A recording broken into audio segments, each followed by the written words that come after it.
Et là, on sait qu'il y a la facture électronique en 2026. On sait qu'il y a de l'IA générative qui est implantée dans les cabinets. On va avoir quand même une data merveilleuse. Je pense que ça va apporter énormément de valeur. Penny Lane, c'est très très bien en termes de pré-compta, compta. Pour le pilotage de cash, c'est pas leur spécialité. Et donc, c'est pour ça que tu agrémentes le figure avec. Et en fait, le dirigeant, il a besoin des deux pans.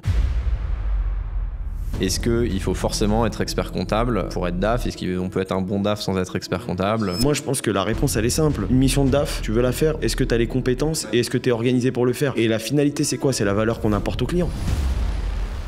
CK, c'est un cabinet qui fait aujourd'hui un peu moins de 17 millions d'euros de chiffre d'affaires. Et l'idée, c'est de faire 1 million d'ici 10 ans. Et surtout qu'effectivement, on est rentré dans le secret parce que annoncer notre objectif, je ne l'ai jamais fait encore.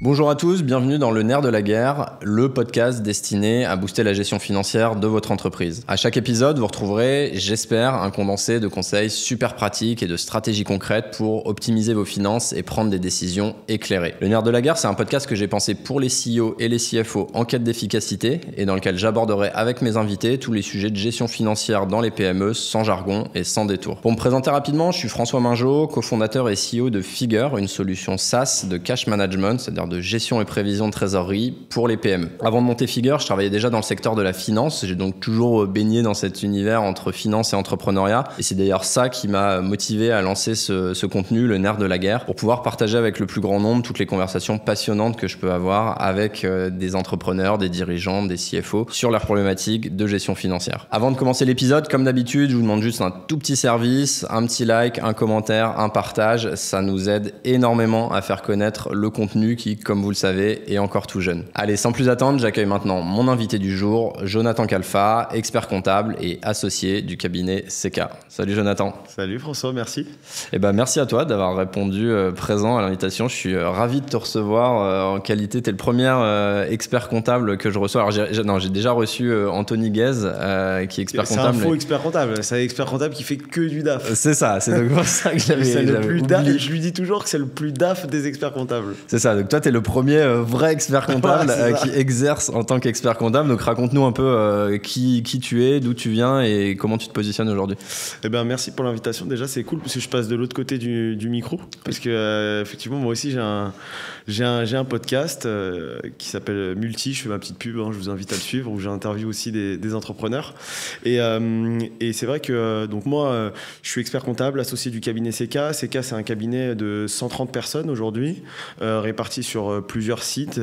On y reviendra après, mais moi, pour ma petite histoire personnelle, je me suis lancé dans ce métier avec un cursus très traditionnel d'expertise comptable.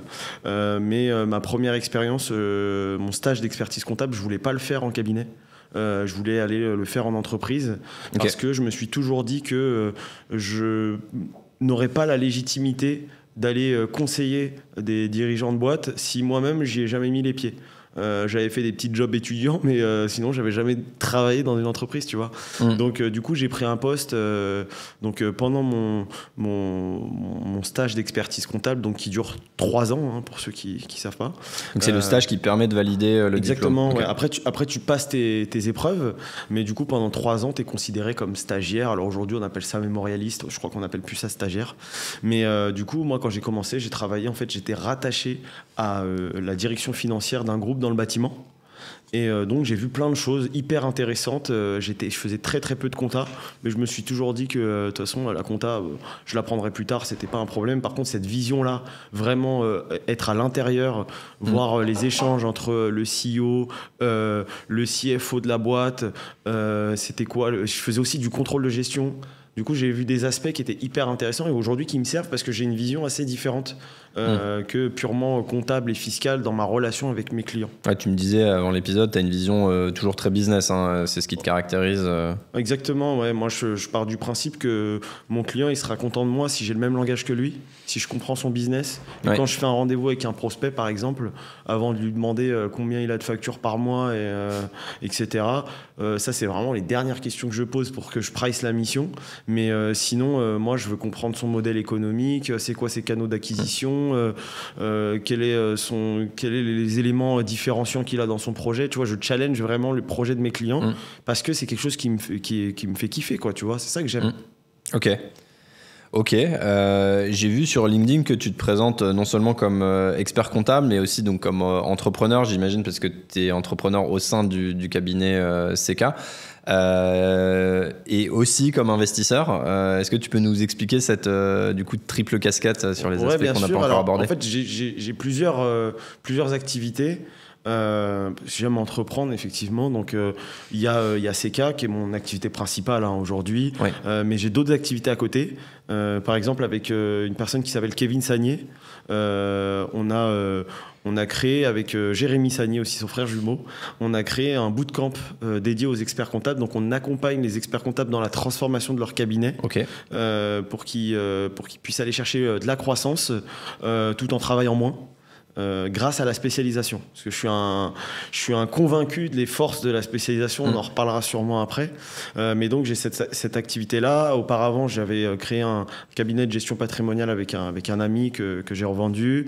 J'ai cofondé une start-up dans le sport avec une personne aussi. Je sais pas, j'ai une boulangerie. Voilà, Okay. j'aime les projets, tu vois. Ouais. Et donc je me suis toujours dit que mon métier d'expert comptable me servirait aussi à ça, tu vois. Ouais. Donc ça, c'est pour la partie entrepreneuriale. Et puis après, c'est vrai qu'à côté de ça, du coup, je suis investisseur parce que du coup, j'investis dans des boîtes. Alors, souvent dans des boîtes early. J'ai parfois un rôle où je vais être actif en mode advisor, tu vois, et parfois où je suis juste sleeping partners, où je pose du cash et puis on verra. Mais c'est quelque chose qui me plaît aussi parce que du coup je vois beaucoup de projets passer et du coup ça me permet aussi d'avoir une vision très différente, tu vois. Hier j'étais avec une cliente qui elle cherche à lever des fonds, et du coup dans l'approche que j'ai du rendez-vous, je me positionne comme si j'étais un investisseur, et du coup j'essaye de lui mettre toutes les forces de son côté, tu vois, pour qu'elle puisse réussir justement à mieux valoriser sa boîte, mieux vendre son projet, etc. Tu vois. Ouais, ok, trop intéressant. Sur CK, du coup, ça fait combien de temps que tu es associé chez CK? Moi, je me suis associé en 2017. Ok. C'est un cabinet qui a été cofondé par Daniel Kessous et Cédric Meyer, qui sont mes deux associés encore aujourd'hui. Okay. Alors aujourd'hui, on est plus d'associés. On a monté des managers au capital, donc on s'est bien développé. Moi, quand je suis arrivé chez CK, on était à peu près 25-30. On a pris la décision de grossir rapidement. Donc aujourd'hui, on est 130. On a une grosse stratégie de croissance qu'on a présentée à nos collaborateurs, qui passe justement aussi par de la spécialisation, par des verticales. On a par exemple une personne chez nous qui s'appelle Eric Nidam, qui est responsable du développement et du coup qui lui aussi a apporté aussi un gros vent de fraîcheur, tu vois, il y a 1 an et demi, parce que du coup maintenant on se positionne vraiment comme un cabinet d'expertise comptable, certes, mais moi, je fais mon métier comme un mec qui monte une start-up ou peu importe, mais tu vois, je mets en place une vraie strat, j'ai un service marketing, un service commercial, j'ai créé des fonctions support et le but, c'est d'aller chercher de la croissance tout en gardant la qualité de service qu'on a toujours apporté à nos clients, tu vois. Mais voilà, c'est comme le service qu'on a créé pour le DAF externalisé, bah, c'est quelque chose qu'on ne faisait pas il y a encore 1 an et demi, tu vois.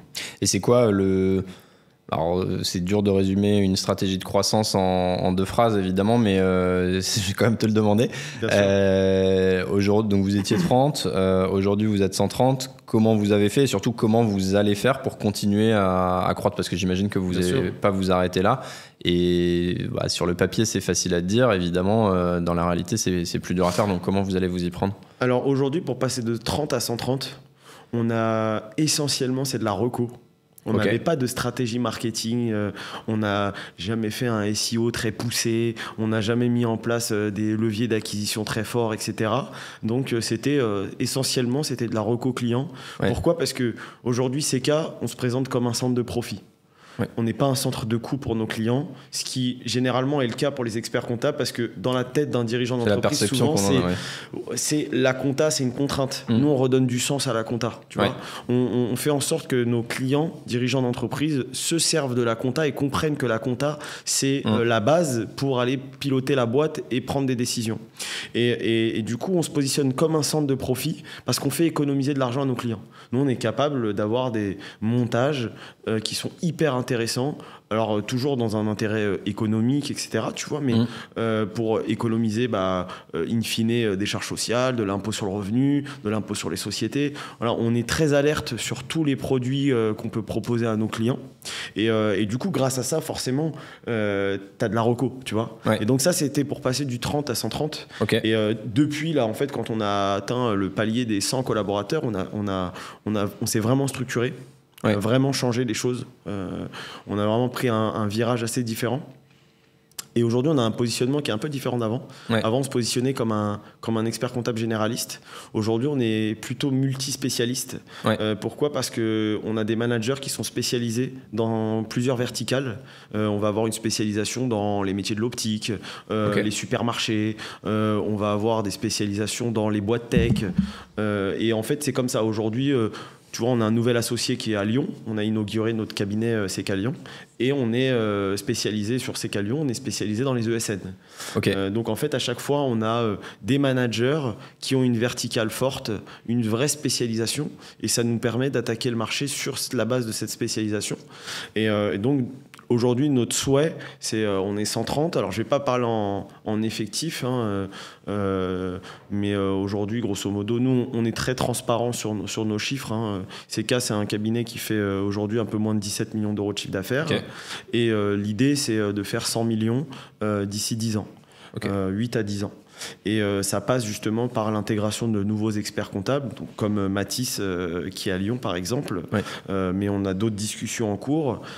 C'est pas de la croissance externe qu'on fait, on va vraiment chercher des nouveaux associés avec une vision, qui ont envie de développer, qui ont vraiment ce côté business, tu vois. Ouais. On cherche pas des gros techniciens, c'est pas ça qui est important pour nous. Donc voilà, notre stratégie elle est vraiment là-dessus. Puis après il y a toute la partie marketing, etc. Bien sûr, ouais. Logique, quoi. Ok. Tu dis sur LinkedIn que tu n'accompagnes pas les entreprises... tu dis que tu accompagnes les entreprises qui font plus d'1 million d'euros de CA. Bien joué, parce que ce n'est pas que je n'accompagne pas celles qui sont en dessous. Ouais. C'est juste que, en termes de positionnement, notre persona... le persona principal, c'est des boîtes de plus de 10 salariés ou plus de 1 million d'euros de chiffre d'affaires. Parce que tu vas pouvoir leur proposer tout ce service, j'imagine. Exactement. Aujourd'hui, nous, on a tout un écosystème qu'on a créé. On a une filiale qui fait du financement R&D avec une personne qui est dédiée, qui s'est monté vraiment des dossiers avec l'état de l'art, etc., qui fait du CIR, etc. On a une filiale qui fait du courtage en assurance, de la gestion patrimoniale. Tu vois, on a su créer tout un écosystème. Et aujourd'hui, là, on a le plus de valeur ajoutée à apporter à nos clients. C'est sur des boîtes qui commencent à être structurées, tu vois, ou qui sont en croissance. Okay. Là, on a vraiment de la valeur à apporter, alors que c'est vrai que sur de la TPE, une TPE qui va faire 200, 300K, ça va être un peu plus compliqué. Et en fait, si demain, j'ai un mec qui vient me voir, c'est un freelance, il est prêt à payer les ONO que je vais lui proposer, je vais le prendre, tu vois. Parce que ça me dérange pas de travailler avec eux, au contraire, on en a plein, tu vois. Donc on ferme pas la porte. Mais par contre, moi j'ai pas envie d'être en concurrent avec les experts comptables en ligne. J'ai pas envie d'être en concurrence avec les experts comptables qui ont une approche purement sur le prix, tu vois. Ça m'intéresse pas. Et c'est vrai que avant de prendre ce vrai positionnement-là et de le marquer noir sur blanc, des fois j'avais des demandes sur LinkedIn ou même sur le site, et puis les mecs en fait ils cherchaient qu'un prix, et au final on perd du temps, donc ça n'a aucun intérêt parce que faut pas venir nous voir pour un prix. Tu viens nous voir si tu veux une presta avec de la valeur ajoutée, si tu veux vraiment avoir un partenaire long terme, mais si c'est pour chercher un prix, c'est pas nous, quoi. Ouais, non, c'est super clair. Je me permets de vous interrompre quelques petites secondes dans votre écoute. Si ce podcast existe, c'est grâce à Figure qu'il produit. On a créé Figure en 2020 pour simplifier et automatiser la gestion de trésorerie des PME. Que vous soyez dirigeant ou financier, Figure devrait vous intéresser. En quelques mots, on vous permet de synchroniser en temps réel vos flux bancaires et comptables, de les catégoriser automatiquement et d'anticiper les flux futurs grâce au prévisionnel intégré. Alors je sais que vous adorez Excel, et moi aussi, mais sur un sujet comme la trésor, très honnêtement, Figure va bien plus loin et vous fait gagner un temps fou. Si vous voulez voir comment Figure pourrait vous aider plus précisément, je vous mets dans la description 2 liens. Un lien pour prendre rendez-vous avec moi, ou si vous préférez découvrir Figure de votre côté, le lien vers une vidéo démo complète. Allez, je vous dérange pas plus longtemps et on reprend cet échange super intéressant. Je suis curieux de creuser un peu ta vision du métier d'expert comptable, parce qu'on voit passer énormément de contenu, de réflexion sur le sujet, notamment ce que moi j'entends beaucoup dire, c'est que le métier est en profonde mutation depuis je sais pas combien d'années, 5, 10 ans, tu vas me dire. Et pour encore quelques années, il est en train de se passer beaucoup de choses. Concrètement, c'est quoi ta vision là-dessus? Est-ce qu'il y a des vraies transformations au niveau du métier? Si oui, lesquelles? Et combien de temps cette phase de transition, elle va encore prendre selon toi? Il y a une vraie transformation, ça c'est évident. Il y a plein de facteurs, hein. Avant, on était sur une profession où le client, il venait avec sa boîte à chaussures, tu vois. Et il y a eu toute cette partie digitalisation qui a été mise en place grâce à des outils comme Figure, tu vois. Des outils de production comme Penny Lane, Unisoft, Time, j'en cite 3 comme à la télé, tu vois. Donc, tu vois, déjà, tu as eu toute cette partie de digitalisation qui a du coup, c'est une des principales causes, hein, de cette mutation. Mais là, on sait qu'il y a la facture électronique en 2026. On sait qu'il y a de l'IA générative qui est implantée dans les cabinets. Il y a l'IA qui est implantée directement dans les outils. Même les éditeurs de prod. Hein. Donc tout ça fait que il y a du changement, tu vois. Et même en termes de modèle économique, les experts comptables se posent beaucoup de questions. Que va devenir la valeur que tu captes aujourd'hui sur de la production comptable demain, avec la facture électronique, avec toutes ces choses-là? Est-ce que cette captation de valeur, elle va être faite par les outils? Est-ce qu'elle va être faite par l'expert comptable? Est-ce qu'elle va disparaître? Qu'est-ce que va vendre l'expert comptable demain? Tu vois, c'est plein de questions que se posent les experts comptables. Mais pour autant, on a un marché qui est hyper attractif et ce n'était pas le cas avant, parce que les fonds d'investissement s'intéresse énormément aux experts comptables. Du coup, c'était pas le cas avant. Mais là, c'est énorme. Moi, je suis contacté, là, peut-être que depuis le début de l'année, j'ai pu être contacté au moins par 4 ou 5 personnes, que ce soit des banques d'affaires ou des fonds d'investissement. On a été approché par un très, très gros cabinet aussi. Ils achètent sur des valeurs et ils lèvent sur des valeurs qui c'est du 9, 10, 11 fois l'EBITDA. Donc, quand tu as un EBITDA intéressant, forcément, ça fait tout de suite... on n'est pas sur des coefficients fois 100% du chiffre d'affaires, comme c'est le cas sur les cabinets indépendants. Parce que tu as 2 méthodes de valo, en fait, aujourd'hui, qui se dessinent. Tu as les cabinets indépendants, les petits cabinets, on va dire, qui sont non structurés. Pas de fonction support, petite taille, qui repose essentiellement sur l'expert comptable, très intuitu personnel, etc. Ça, du coup, on est toujours sur les mêmes calculs de valeur. Donc, c'est du 100%, 90% du chiffre. Et puis, on a les cabinets structurés. Donc, comme nous, on fait partie, alors on n'est pas un gros cabinet structuré, mais on fait partie des cabinets structurés. Et du coup, là, les valeurs sont très différentes. Et il y a beaucoup de fonds aujourd'hui qui viennent et qui veulent faire du build-up et qui font de la concentration de cabinets pour aller créer de la valeur. Alors, je ne sais pas combien de temps ça va durer. Je sais pas ce qui les attire autant. Bon, on a un métier qui est... on a une activité qui est quand même pérenne, une rentabilité intéressante, mais je pense aussi qu'il y a la data qui joue, parce qu'avec la facture électronique, on va avoir quand même une data mais merveilleuse pour les cabinets qui vont réussir à structurer leur data, avoir une data fiable et pouvoir l'exploiter derrière. Je pense que ça va apporter énormément de valeur, tu vois. Je pense que on est à un momentum où les cabinets d'expertise comptable cochent toutes les cases de ce qui intéresse un fonds de private equity qui fait du LBO. Tu as des revenus stables, récurrents, parce que les clients sont engagés un certain temps. Tu as un besoin d'investissement qui est quand même relativement limité. Tu n'as pas de gros capex à mettre que le fonds va devoir financer. Et donc, mécaniquement, tu as envie de dire vas-y, je mets de la dette, j'achète le cabinet et puis LBO classique, je me verse des dividendes qui vont rembourser cette dette. Donc effectivement, c'est pas nouveau. Si, c'est assez nouveau. Je vois... J'entends parler et je vois des fonds qui émergent et qui commencent à se positionner sur le sujet. Moi, ce que j'avais entendu dire, c'était qu'ils se positionnaient principalement sur des cabinets de petite taille, plutôt des cabinets qui allaient faire entre 500 000, 1 million d'euros de chiffre d'affaires jusqu'à maximum quelques millions. Mais en fait, ce que tu es en train de dire, c'est que non, ils sont aussi intéressés par les plus gros comme vous. Ça dépend sûrement des strates de chacun, mais... Mais non, ouais, c'est vraiment. En fait, tu as deux stratégies différentes. Tu as le fonds qui va aller prendre une participation dans un cab structuré qui a déjà 500 collabs, 1000 collabs, 2000 collabs. Il y en a eu des opérations très récemment comme ça, tu vois, qui vont balancer 40 millions. Et après, c'est ce cabinet-là, par contre, qui va aller acheter des cabinets de 500 K à 1 million. Faire ce qu'on appelle du build-up. Voilà, tout de suite, du coup, tu crées de la survaleur parce que tu achètes sur un coefficient de chiffre d'affaires. Et toi, tu sais qu'à la sortie, tu es valorisé sur un multiple de l'EBITDA. Donc, tout de suite, tu crées ce petit survaleur, tu vois. Ouais, donc si je vulgarise très schématiquement, tu vas acheter un cabinet qui fait 500 ou 1 million, tu vas l'acheter une fois son chiffre d'affaires, à peu près. Donc 500 ou 1 million dans mon exemple. Tu vas le coller à un cabinet qui, lui, est valorisé sur l'EBITDA, et qui, du coup, indirectement, peut être valorisé sur son chiffre d'affaires et qui va être valorisé, je sais pas...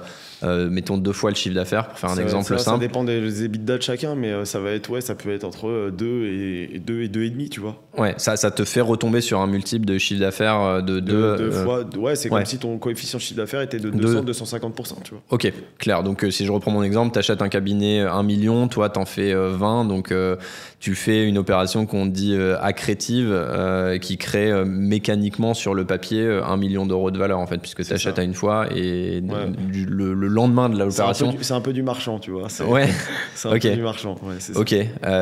Mais après, y en a qui ont une strat qui est de faire du rachat agressif sec, un peu. J'ai envie de dire qui ressemble à tout sauf avoir une stratégie, mais ils s'en foutent, tu vois. Ils ont une espèce de boîte à outils et puis ils vont se dire ok, on met à disposition ça pour les experts comptables. Les experts comptables, ils restent pendant 4-5 ans, ils font de l'accompagnement pendant 4-5 ans et puis après ils se barrent. Et puis après, t'en as d'autres où c'est voilà, il y a une vraie image de marque sur un cabinet qui porte le projet, etc. Tu vois, c'est très différent. Nous aujourd'hui, notre strat, c'est pour ça que j'ai pas donné suite avec tous les fonds et les banques d'affaires qui nous ont contactés parce qu'aujourd'hui, on n'a pas de besoin de cash.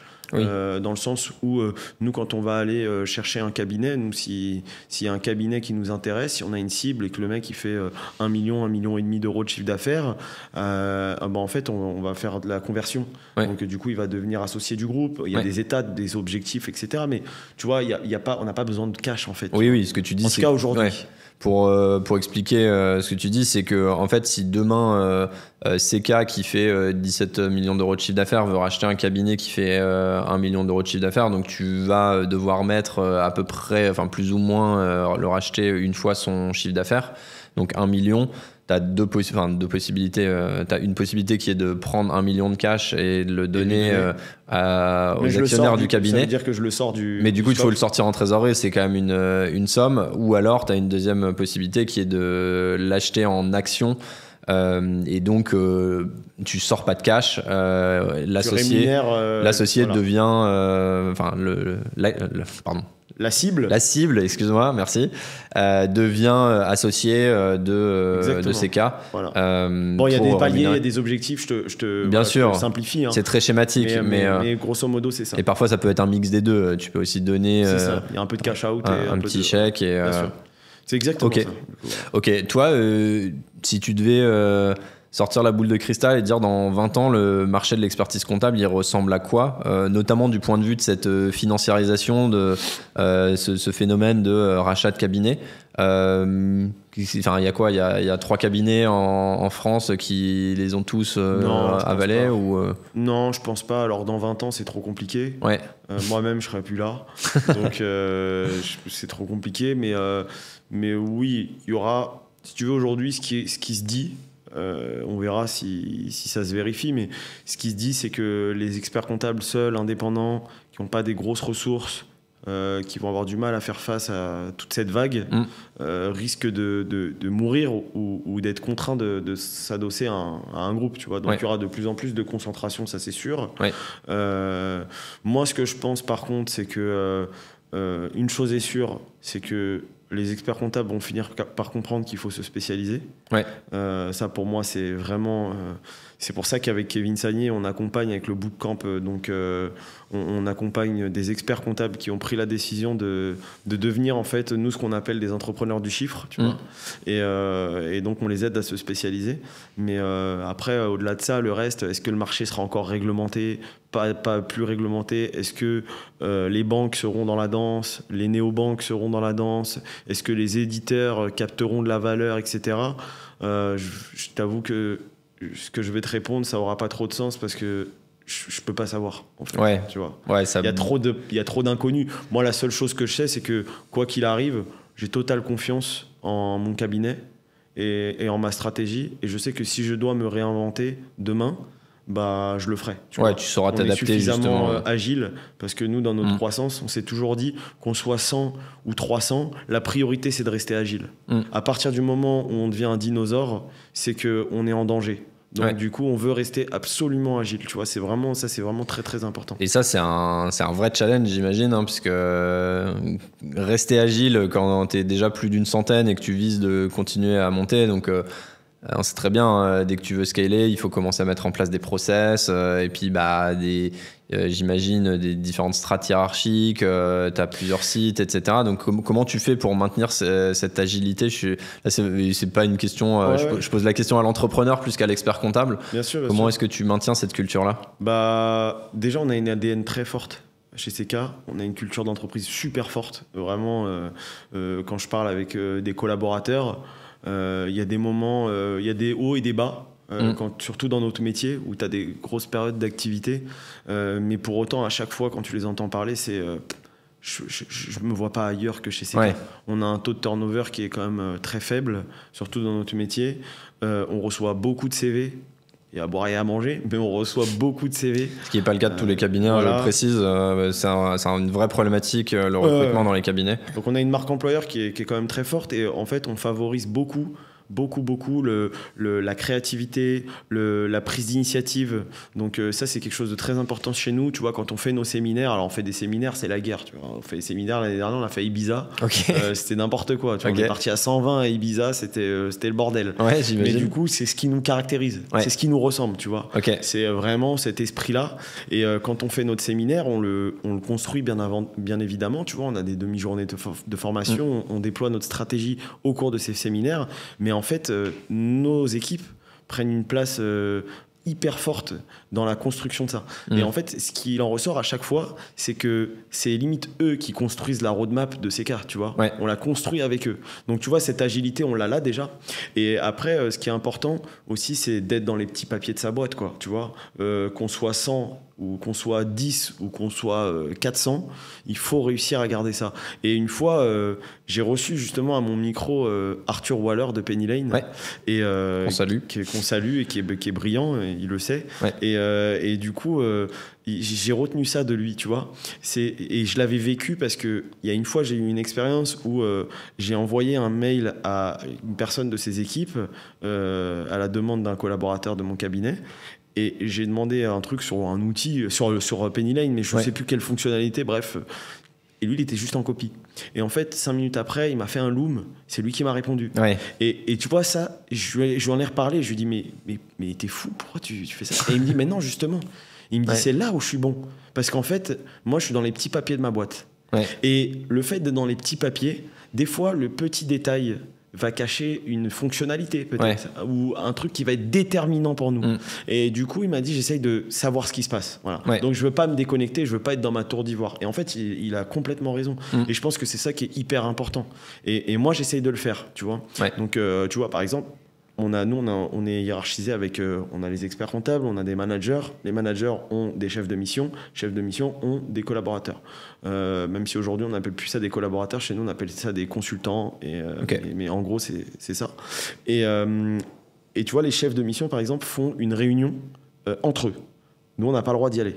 C'est que entre chefs de mission, ils se remontent les points d'amélioration, les problématiques rencontrées, enfin plein de choses. Moi, on me fait un compte rendu. Il y a un référent chef de mission qui me fait un compte rendu. Derrière, moi, ce compte rendu, je sais du coup exactement les points positifs, les points négatifs. Le mois qui suit, toutes les actions qui doivent être mises en place, elles sont mises en place. Et ça, en vrai, tu vois, c'est quelque chose d'hyper important parce que ça nous permet de rester proche du terrain, tu vois. Parce qu'il y a eu une période, moi, où je me suis éloigné de ça, tu vois. Ouais, c'est naturel. Mais mécaniquement, tu vois. Et en réalité, c'est là où j'ai commencé à entendre à mes oreilles des dysfonctionnements. Et je me suis dit, putain, merde, il y a un problème, tu vois. Et donc, j'ai compris qu'en fait, je peux pas être super loin. Ça ne demande pas d'être dans l'opérationnel, mais c'est de mettre en place une organisation agile et des process qui te permettent de remonter les informations pour que tu puisses prendre des décisions rapidement. C'est tout simplement ça. Et ça, franchement, on arrive à le faire.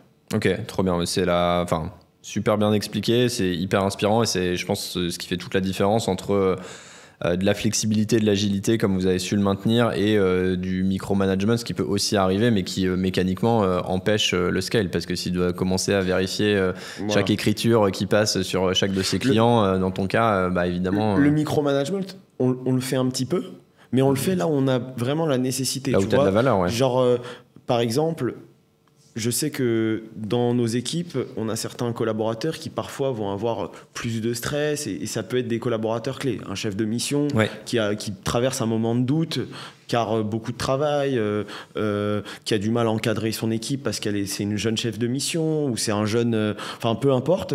Et en fait, là, à ce moment-là, moi, ça ne me dérange pas de prendre 1 heure de mon temps, de me poser avec la personne, de parler, etc. Tu vois, et ça, c'est du micromanagement.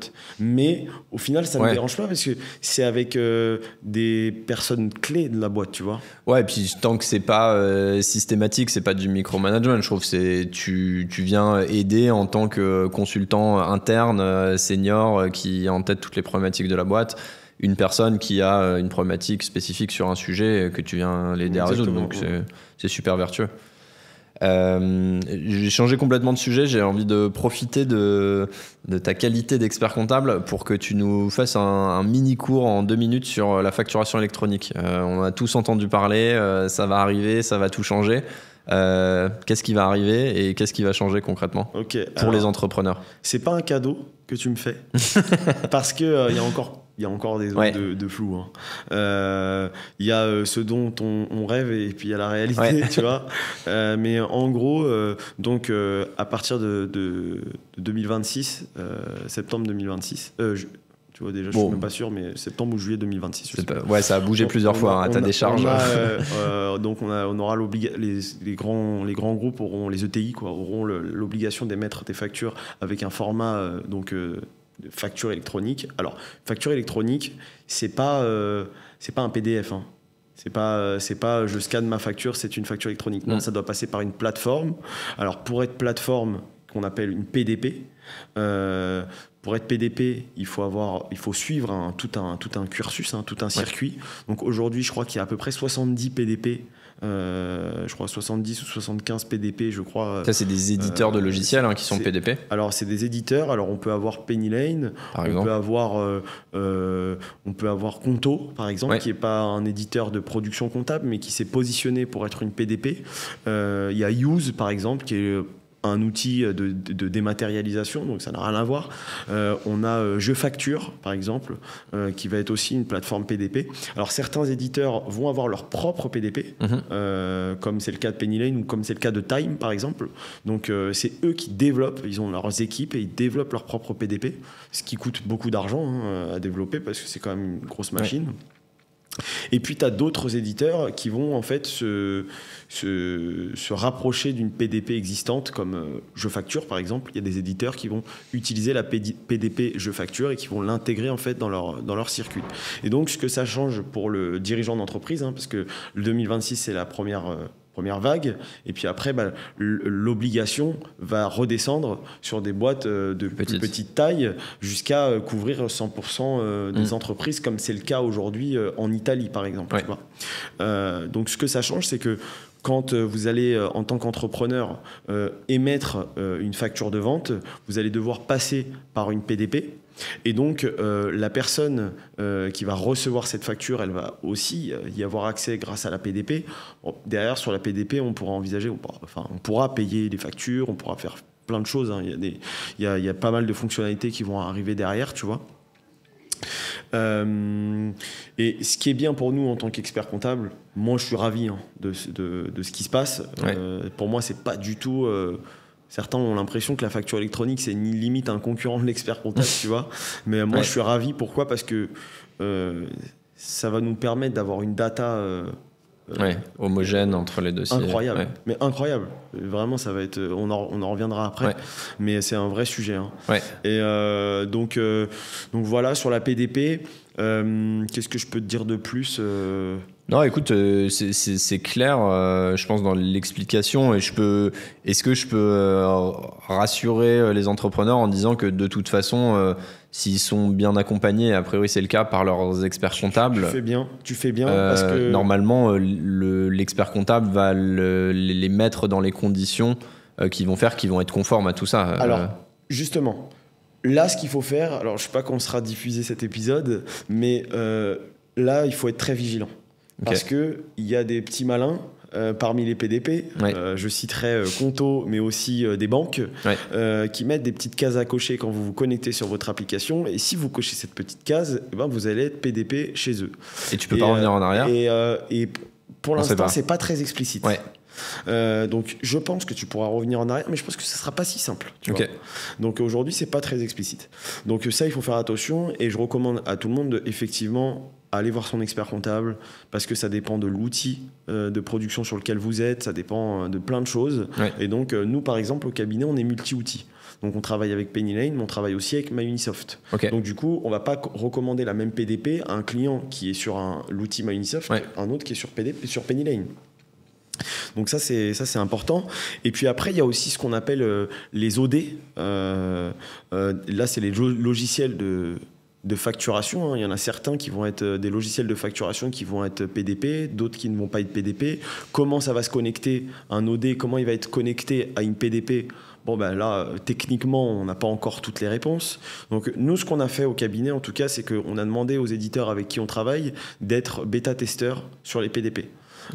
Donc, on a envie de rentrer dans le programme. Donc là, par exemple, je sais que Pennylane le lance en ce moment. Donc, on a un référent et on rentre dans le programme de bêta-test de la PDP Pennylane. Ça va nous permettre au moins de comprendre dans le fonctionnement comment ça marche, tu vois. Ensuite, pour en revenir à la data, parce que c'est important, moi j'ai toujours rêvé de pouvoir proposer et de pouvoir dire à mes clients, écoute, tu vois, toi, t'as un groupe de pizzeria napolitaine sur Paris, ta farine, tu l'achètes X euros. Et du coup, sache que moi j'ai un client qui passe par le même fournisseur que toi et il paye 10% moins cher. Ou j'ai un client qui passe par un autre fournisseur et qui paye moins cher. Voir si qualité équivalente, etc. Mais je te donne une info, tu vois. Et ça, c'est que vraiment... C'est un exemple parmi des milliers. Une infinité, et tout ça, tu vois, là, tu apportes de la vraie valeur à ton client. On est capable, nous, en plus, on a beaucoup de clients. Donc du coup, on a une base de données qui est hyper enrichie. Rien qu'en interne. Donc tu vois, ça a vraiment une valeur. Et derrière, quand tu vas te positionner en tant que spécialiste, tu vois, du coup, tu vas pouvoir vraiment te positionner comme un spécialiste. Tu vas pouvoir dire, ok, je sais exactement à combien tu dois acheter tel produit, tu vois. Et ça a vraiment de la valeur. Après, sur le reste, ça permettra aussi de détecter des missions automatiquement. Parce qu'aujourd'hui, quand on saisit une facture de vente, ou une facture quoi, d'achat ou de vente, quand elle passe dans un logiciel de production, n'importe lequel, tu peux prendre n'importe quel outil, que ce soit avec de l'OCR ou que tu peux prendre ce que tu veux. Tu as une facture métro, par exemple, tu vas avoir un total hors taxe et puis tu vas pas avoir le détail de chaque produit, tu vois, dans ta compta. Tu n'as pas cette granularité-là.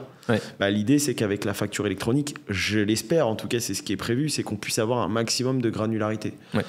Donc, si on arrive à avoir le prix, les quantités, la ligne, le produit, etc., du coup... En termes de contrôle de gestion, c'est surpuissant. C'est merveille, tu vois. Et derrière, tu peux aller proposer, toi, des PNL vraiment hyper poussés, Nous, on essaye de le faire aujourd'hui. On fait les PNL les plus poussés possibles sur des activités dans lesquelles on est spécialiste. Ouais. Mais on pourrait aller encore plus loin, tu vois. Ouais, il y a un moment, il faut que tu aies la donnée. Si tu n'as pas la donnée... Là, on n'a aucun moyen. Oui. En fait, si, le seul moyen qu'on aurait, c'était... Mais ce serait impossible. Ça coûterait beaucoup trop cher. Oui, de reprendre la facture. De reprendre et de la splitter à chaque fois en Ouais. compta avec des comptes spéciaux ou de l'analytique hyper poussée, etc. Mais le client, il paierait 5 000 € par mois au lieu de payer 1200, tu vois. Donc, c'est pas possible. Ouais.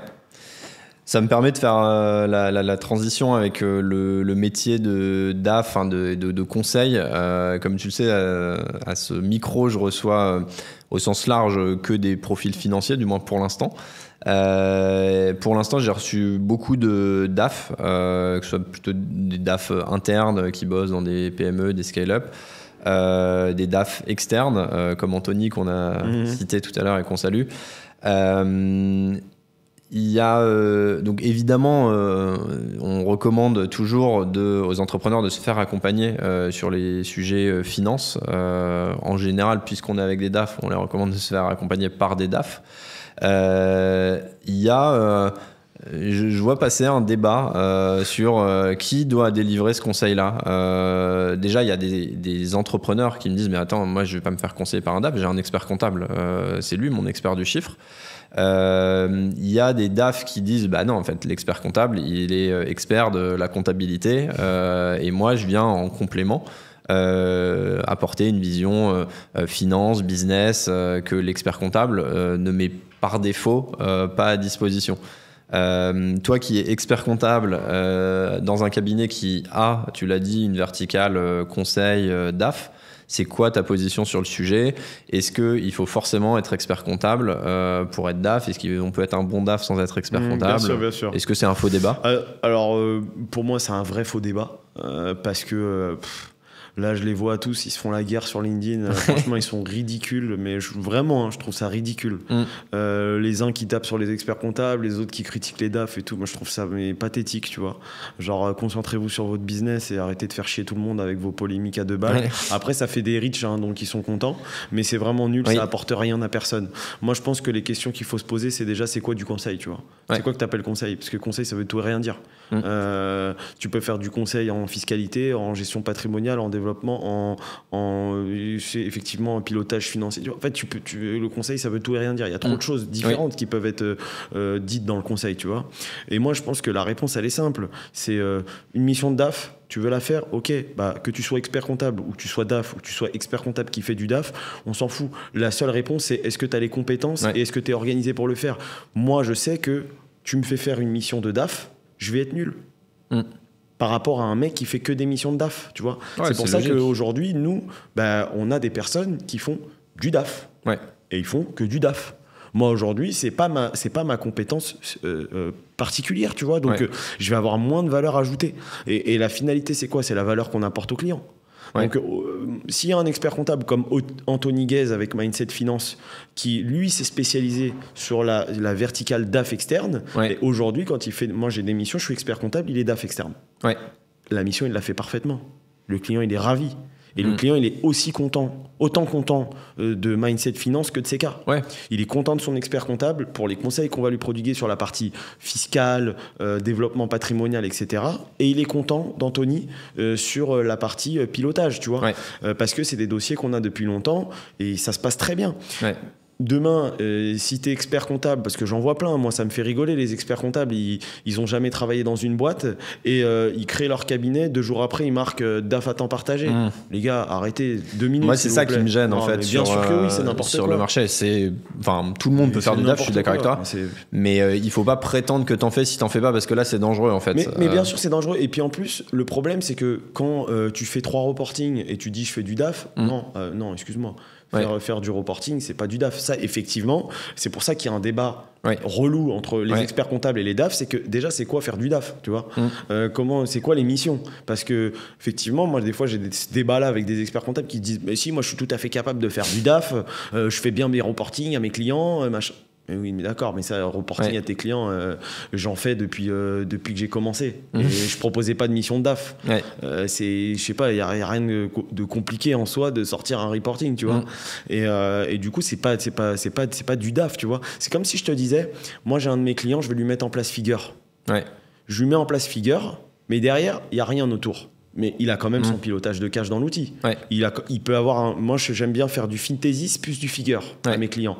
Donc, il va avoir son PNL et il va avoir son pilotage de cash. OK. Ouais. C'est pas pour autant que je lui fais une mission de DAF. Ouais. Là, il a juste un outil. Il a juste une restitution de quelque chose. Si derrière, je ne l'accompagne pas sur toute la partie pilotage financier, strat, etc., bah, je ne lui fais pas une mission de DAF, tu vois. Ouais. Et c'est pour ça que je trouve que c'est un débat qui ne sert à rien, tu vois. Je pense que voilà, la réponse, c'est juste, si tu es compétent pour faire la mission, fais-la. Si tu n'es pas compétent, t'inventes pas une vie et arrête de faire semblant. Ça sert à rien, tu vois. Ouais, je suis d'accord. Moi, petite anecdote, qui pas une anecdote, en fait, c'est quelque chose qu'on a de temps en temps sur Figure.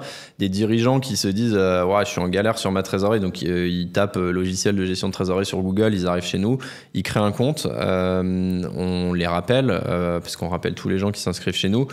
Et à la fin, donc ils testent le produit, ils nous disent ouais, le produit il me plaît, mais je vais demander à mon expert comptable si je peux l'utiliser. Je vais demander à mon expert comptable qui valide l'outil. Et on me dit ça dépend. Si ton expert comptable te conseille vraiment sur les sujets pilotage financier, très bien, prends pas une décision sans lui.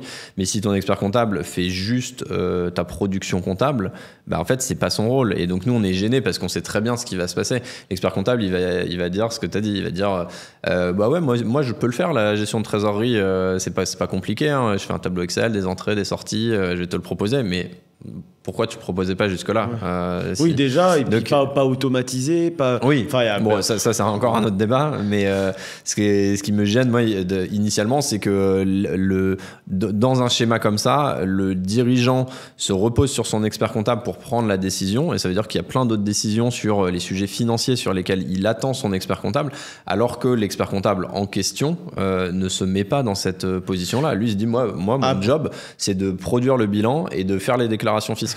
Moi, c'est sans être trop critique envers les experts comptables qui font ça, mais moi, je différencie les experts comptables qui vont monter sur ce genre de sujet et les experts comptables un peu artisans, techniciens sur traditionnels, tu vois. Et tu vois, c'est pour ça que nous, sachant qu'on n'avait pas cette compétence pour faire du DAF, qu'est-ce qu'on a fait? On a été voir une boîte qui s'appelle Smash, boîte de DAF. Ils ont que des DAF. Ils font que ça, c'est leur vie de faire du DAF, tu vois. Donc moi, demain, je vais voir un prospect. Ok, je sens qu'il y a un besoin. Déjà, je lui propose. J'attends pas que c'est lui qui me sollicite, mais je lui propose ce service-là.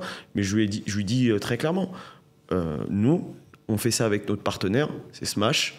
Donc, au final, nous, en interne, aujourd'hui, on n'a pas encore structuré vraiment une équipe de DAF, tu vois. Parce que c'est long à mettre en place, tu vois. Et il faut avoir les profils qu'il faut. Et aujourd'hui, quand je vois aussi, pareil, des cabinets d'expertise comptable qui proposent ce genre de mission un peu de façon artisanale, où c'est le même collaborateur qui fait la mission d'expertise comptable et la soi-disant mission de DAF, je trouve que c'est un non-sens total. Parce qu'au final, tu as un collaborateur comptable qui fait les deux. Le client, il ne perçoit pas la valeur de l'un et de l'autre. Il mélange tout.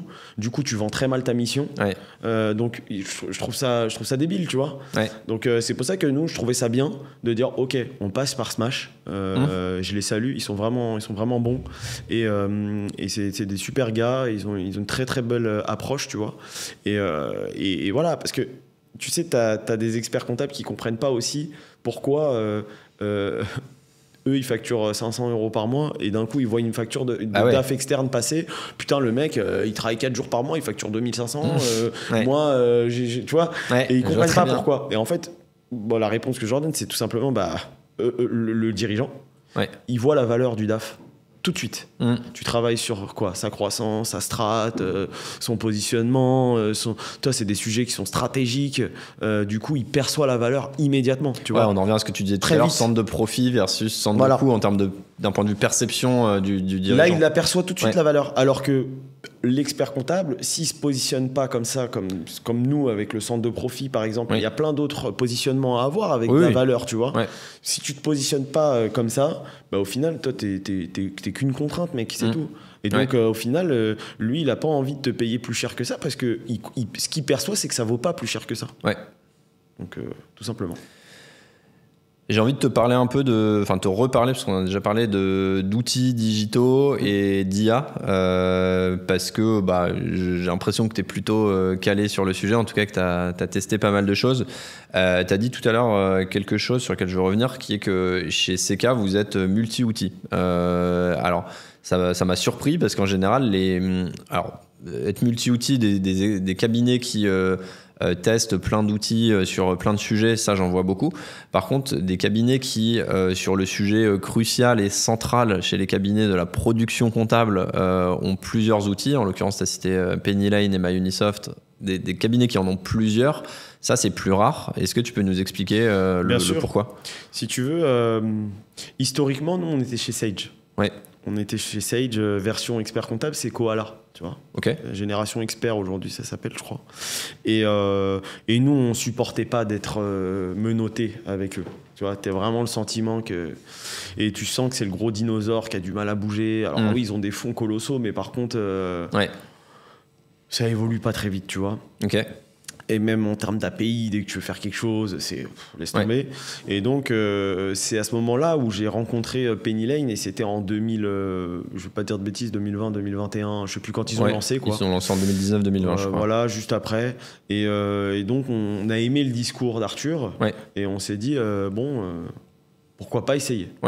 Et à ce moment-là, on était en plein benchmark. On a testé plein d'outils. Des outils qui n'existent même plus aujourd'hui, qui n'ont pas marché. On a dû en essayer au moins une dizaine. On a vraiment essayé un tas d'outils, mais énorme. On savait qu'on devait changer. Sachant que c'est un marché où il n'y a pas beaucoup d'acteurs. Aujourd'hui, maintenant que c'est à peu près stabilisé, il y en a... T'avais les outils de pré-compta. Oui, ok. T'avais les outils de compta. T'avais des outils de pré-compta qui allaient avec d'autres outils de compta. T'avais des outils de compta qui faisaient et la pré-compta et la compta. Donc, tu vois, il fallait qu'on regarde un peu tous les modèles qui étaient possibles. Et donc, quand on a fait ça, on a adoré Pennyline. Donc, on a commencé à travailler avec eux. Ensuite, on a travaillé avec MyUnisoft. Mes associés sont des associés de MyUnisoft. Pas moi. Moi, je suis pas rentré au capital de MyUnisoft, mais mes associés étaient rentrés au capital de MyUnisoft à l'origine. Comme pas mal d'experts comptables, je crois, qui sont rentrés. Exactement. Et j'adore Régis et j'adore ce qu'il fait et c'est super ce qui se passe. Et d'ailleurs, pour ceux qui sont intéressés par ça, je refais ma petite pub. On a fait un épisode qui s'appelle Versus et qui met en opposition Arthur et Régis. En vrai, en affront total. C'est assez sympa. Ça dure un peu plus d'1 heure et du coup, je vous invite à regarder. Mais du coup, on a commencé à travailler avec plusieurs outils. Et donc on avait un cabinet qui était sur Pennyline et les cabinets que géraient mes associés étaient sur MyUnisoft. Tu vois, on avait scindé comme ça. Et puis après, on a eu un jour un client qui est venu nous voir et qui nous a dit j'aimerais bosser avec vous. Par contre, moi je me suis engagé avec Income. Et du coup, on a testé Income. On s'est dit allez. Et puis au final, on a rentré quelques clients sur Income. Donc on a travaillé avec Income et aujourd'hui on a toujours des dossiers sur Income qui est aussi un super outil. Vraiment, c'est vraiment un très très bon outil aussi. Et du coup en fait on s'est posé la question, on s'est dit mais en vrai c'est peut-être pas plus mal d'être multi-outils, de diversifier le risque. Aujourd'hui tu vois si tu te tapes une Silae par exemple, du coup t'es bloqué. Tu vois. Là aujourd'hui on n'a pas peur de ça. Tu vois on n'a pas peur. Et puis en plus il y a une réalité qui est la réalité du marché. Aujourd'hui, même si j'adore ces 3 outils, il y a quand même une réalité, c'est que les dirigeants, ils connaissent Pennyline. Parce que marketing très fort et expérience client au centre, plus que l'expérience collaborateur, tu vois. Ils ont une approche très tournée, très axée vers l'entrepreneur. Et du coup, les entrepreneurs, quand ils viennent nous voir, souvent, ils nous disent « J'aimerais bosser avec vous parce qu'en plus, je sais que vous êtes chez Pennyline. Vous bossez sur Pennyline. Et du coup, tu vois, moi, je ne pourrais jamais dire non à un client. Donc, du coup, si le client vient me voir et qu'il me dit « J'ai envie de bosser sur Income », je veux pouvoir le mettre. Et donc, on a des équipes qui bossent sur Pennyline, on a des équipes qui bossent sur MyUnisoft, on a même encore quelques équipes qui bossent sur Sage, sur lesquelles on n'a pas encore fait la passation totale parce qu'on a des contraintes de portefeuille, etc. Donc, c'est un peu complexe. Mais voilà, on est vraiment multi-outils. Ouais, puis c'est cohérent avec cet ADN, cette culture agile, flexible que tu évoquais tout à l'heure. Hein. Tout à fait. Voilà, Ok. tout à fait. Tu l'as dit tout à l'heure, en complément de la production comptable, tu proposes plein d'autres outils. Évidemment, je vais parler de Figure. Que tu utilises aussi Fintesis, comme beaucoup de DAF d'ailleurs qui sont passés à ce micro. Tu as mentionné le triptyque sur certains dossiers, Penny Lane, Fintesis, Figure. Est-ce que moi, on m'a souvent posé la question, plein de contextes. Typiquement, on a levé des fonds par le passé, on va sûrement en relever à bientôt. Des gens qui nous challenge, qui nous disent Penny Lane, ils font plein de choses. Pourquoi ils ne feraient pas de la gestion de trésorerie pourquoi un client qui est sur Penny Lane a aussi intérêt à aller sur des outils comme Figure et Fintesis? Déjà, je pense qu'il faut quand même se poser la question on parle de qui?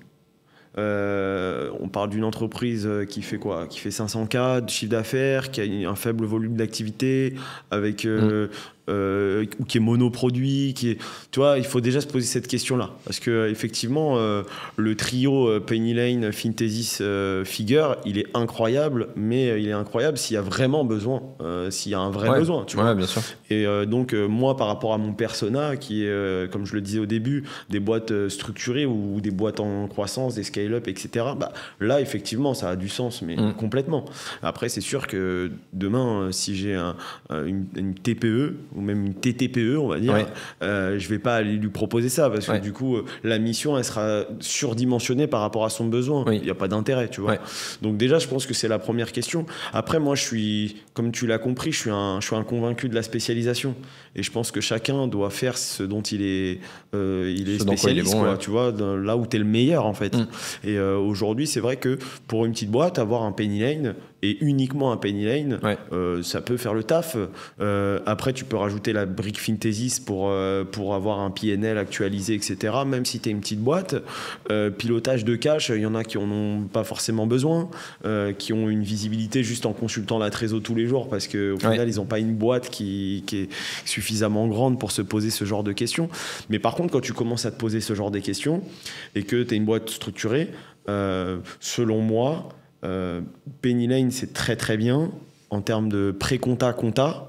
Pour le pilotage de cash, c'est pas leur spécialité, tu vois. C'est pas là où ils vont le plus loin. Et donc, c'est pour ça que tu agrémentes le Figure avec.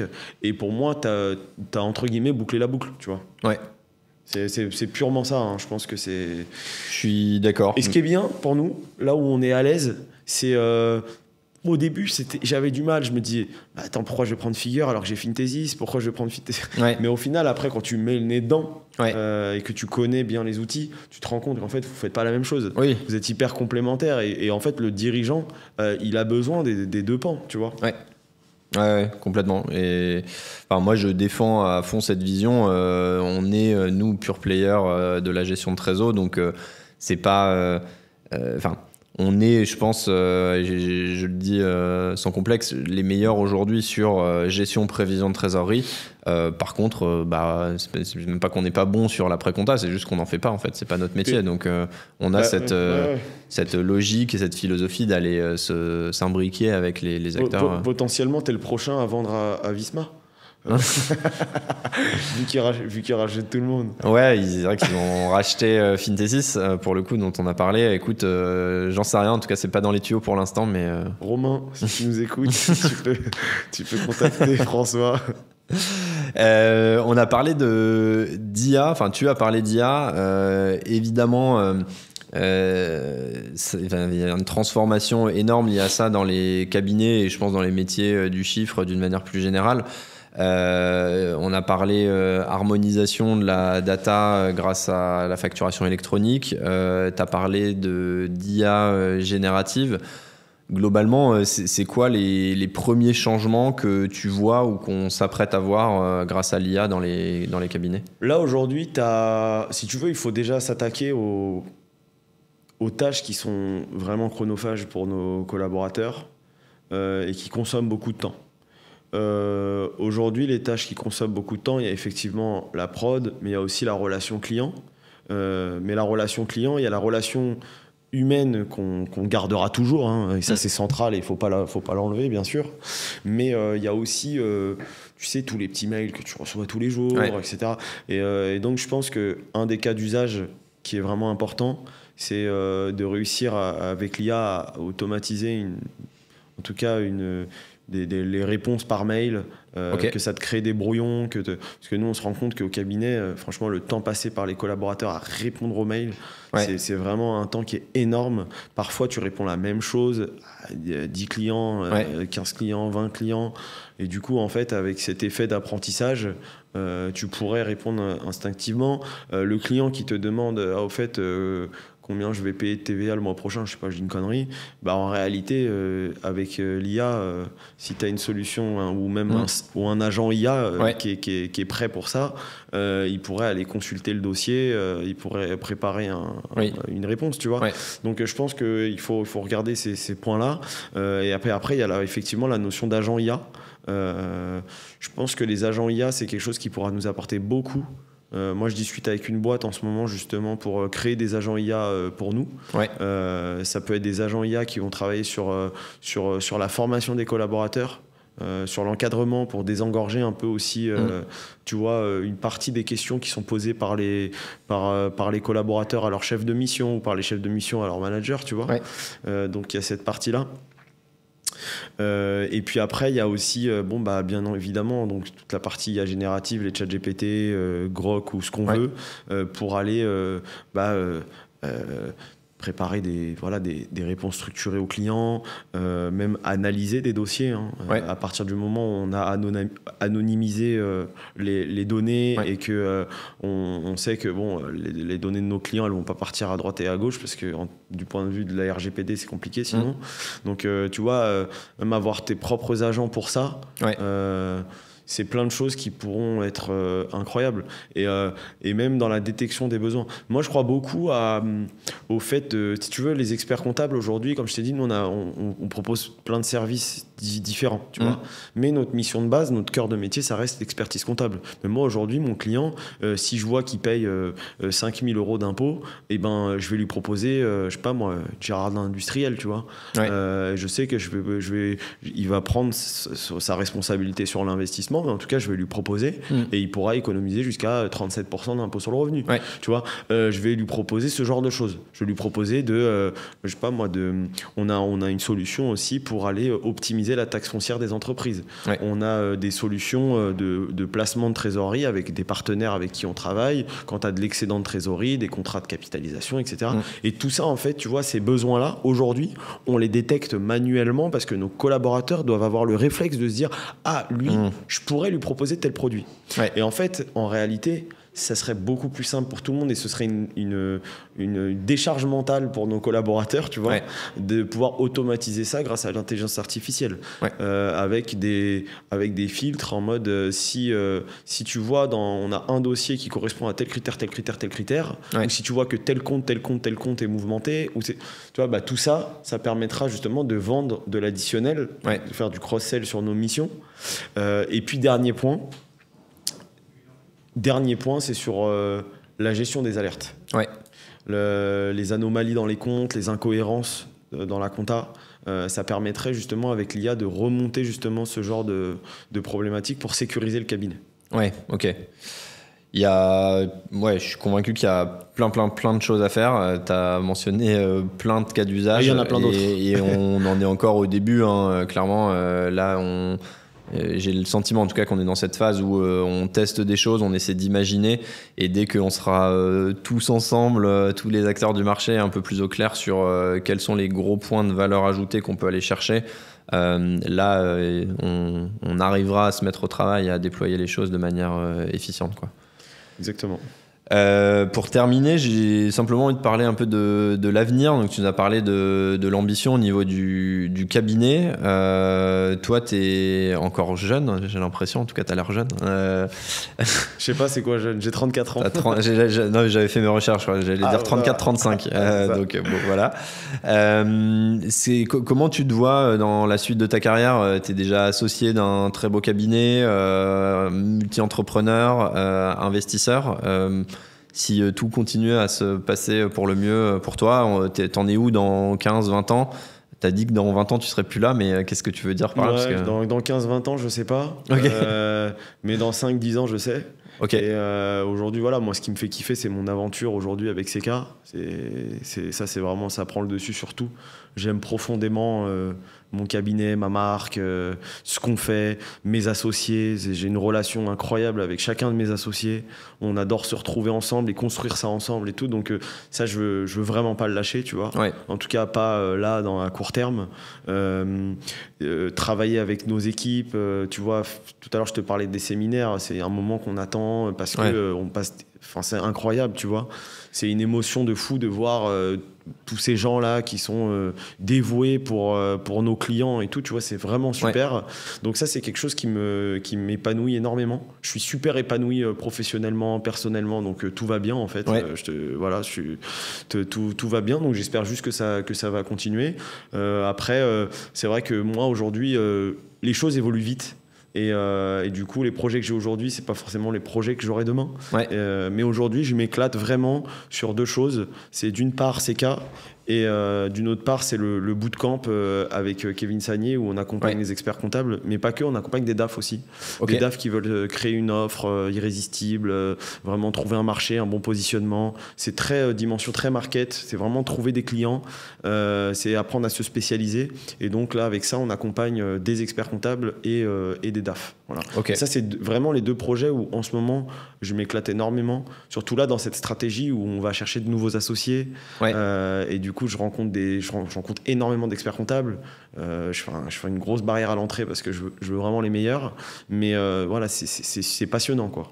Ok, ouais, j'ai senti dans notre discussion à la fois la passion et la fierté dans ce que tu fais. Ça se ressent vraiment dans tes paroles et dans la manière dont tu le racontes. Donc, on sent que tu t'éclates, que tu es au bon endroit dans ce que tu fais. Donc voilà, et puis en plus la phase dans laquelle vous êtes chez CK est passionnante, quoi. Ouais, c'est excitant, de scale, c'est excitant. Ouais. Et surtout qu'on pleine de challenge. On a un métier où on peut pas vraiment parler de scale parce que du coup il y a toujours cette dimension humaine qui fait que... c'est du service. Voilà, ça reste du service, donc c'est compliqué, mais cette, je dirais, d'hyper-croissance, tu vois, où c'est hyper excitant. C'est plein d'enjeux. Moi, à la base, je ne suis pas un gars du market, je ne suis pas un gars de la com. Moi, j'ai juste une formation d'expert comptable. Du coup, je me forme sur tout ce qui est à côté. Ouais. Vraiment, j'essaie de progresser partout et d'être complet. Et au final, ça, c'est génial, tu vois. Ouais. Trop bien, en tout cas, je pense que vous êtes sur la bonne voie, ça a l'air très très très bien parti.